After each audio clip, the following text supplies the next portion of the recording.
भागवत के अंदर ये जो सुझाव दिया गया है कि आपको कुछ चाहिए या आपको कुछ नहीं चाहिए या आपको मोक्ष चाहिए, हर एक हालत में जो है वो कृष्ण की, वसुदेव की, नारायण की भक्ति की, उसकी शरणागति ली जाए तो अच्छा है।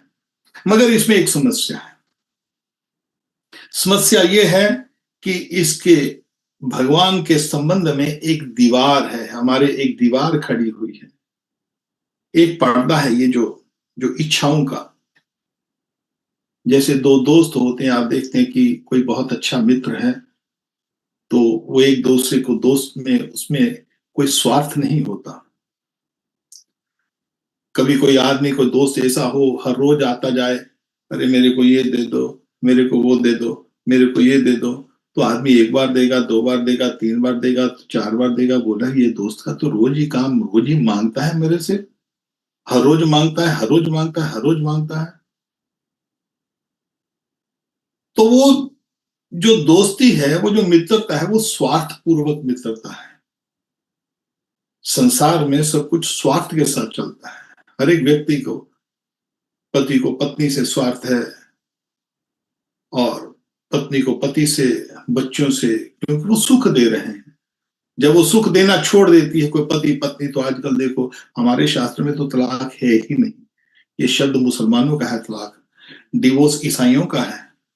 हमारे जो शास्त्र हैं इसमें कुछ, हाँ, छोड़ सकते हो, कभी अभ्याविचारणी हो जाए पत्नी तो तब छोड़ा जा सकता है, मगर संबंध टूटा नहीं कभी जाता।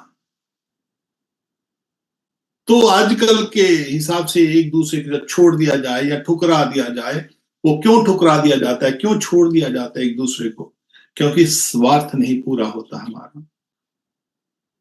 तो भगवान की जो भक्ति है, वो जो किसी स्वार्थ पूरक की जाए तो उसको सकाम भक्ति कहते हैं।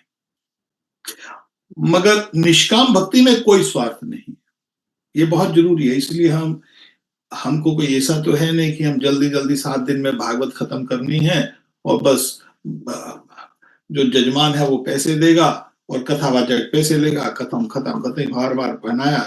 ऐसी कथा नहीं, कथा करनी है। जो यहाँ पर यह महत्वपूर्ण सब्जेक्ट मैटर है अहेतु की, कि हेतु स्वार्थ नहीं हो, भगवान स्वार्थ रहित भक्ति। और व्यक्ति जो निष्काम भक्ति तब तक नहीं कर सकता जब तक पूर्ण शरणागति ना हो। ये काम भक्ति क्यों करता है? क्योंकि अभी भगवान में विश्वास नहीं पूरा जागृत हुआ कि प्रभु मेरी हर हालत में मेरी मेरी रक्षा करेंगे।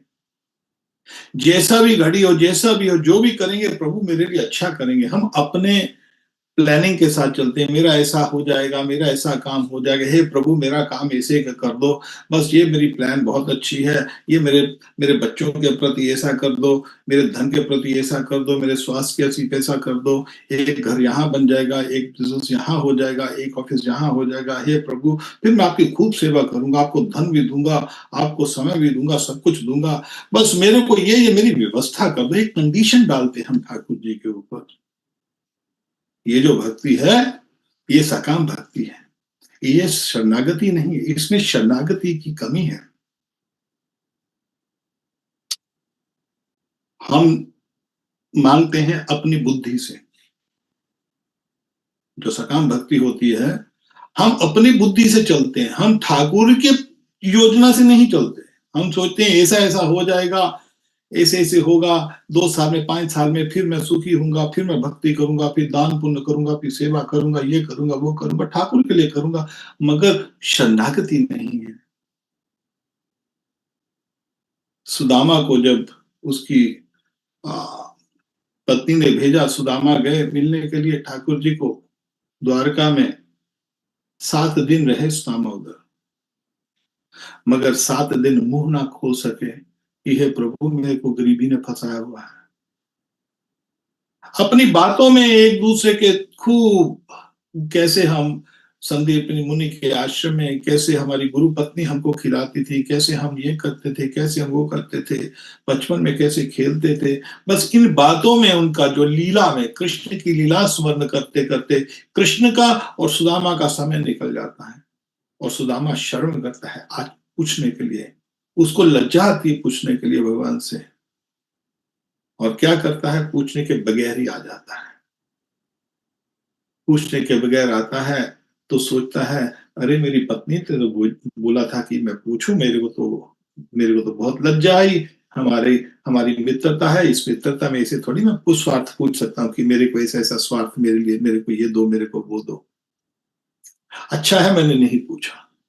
सुदामा अपने अपने से बातें करता हुआ आ रहा है। अरे कोई बात नहीं, दुख दर्द का छोड़ो, नहीं अच्छा हुआ, बहुत अच्छा हुआ मैंने नहीं पूछा। आह बहुत आनंद आया, मेरे को कितना आनंद आया कृष्ण के संग मिलकर 7 दिन। तो मगर जब आते हैं सुदामा अपने जो गांव की बाउंड्री के ऊपर पहुंचते हैं तो देखते हैं एक विशाल सा वहां पर राज्य स्थापित हुआ है। अरे ये कहाँ आ गया, गलती से मैं तो द्वारका से चला था, द्वारका की तरह ही ये राज्य कौन सा आ गया। अरे कितना मूर्ख हूं मैं कि मैं घूमते घूमते द्वारका छोड़कर, घूमते घूमते चलते चलते फिर वापस द्वारका में आ गया हूं। तो अपने आप को पागलों की तरह समझता है। यह भक्ति का लक्षण है। भक्ति का लक्षण है कि व्यक्ति को एक पागलपन सा आ जाता है। ये पागलपन ही भक्ति है। भावात्मक भक्ति में पागलपन ही होता है। ये पागलपन भक्ति के आनंद में।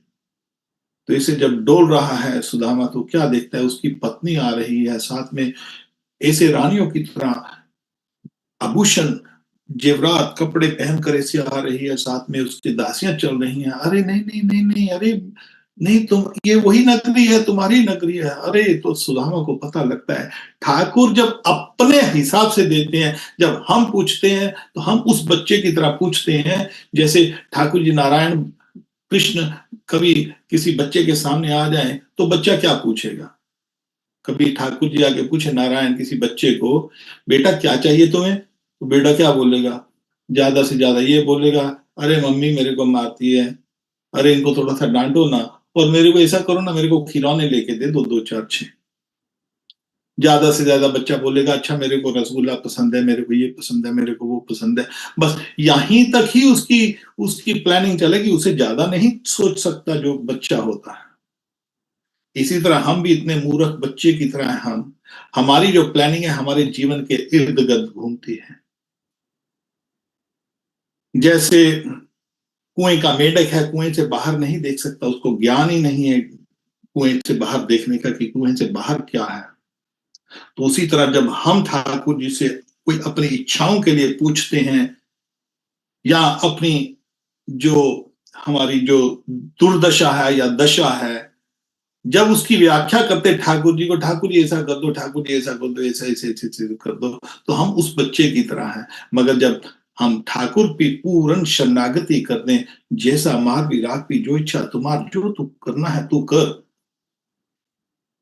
बस मेरे को किसी भी पल तुम्हारा विस्मरण ना, कभी मैं भूलूं नहीं प्रभु आपसे।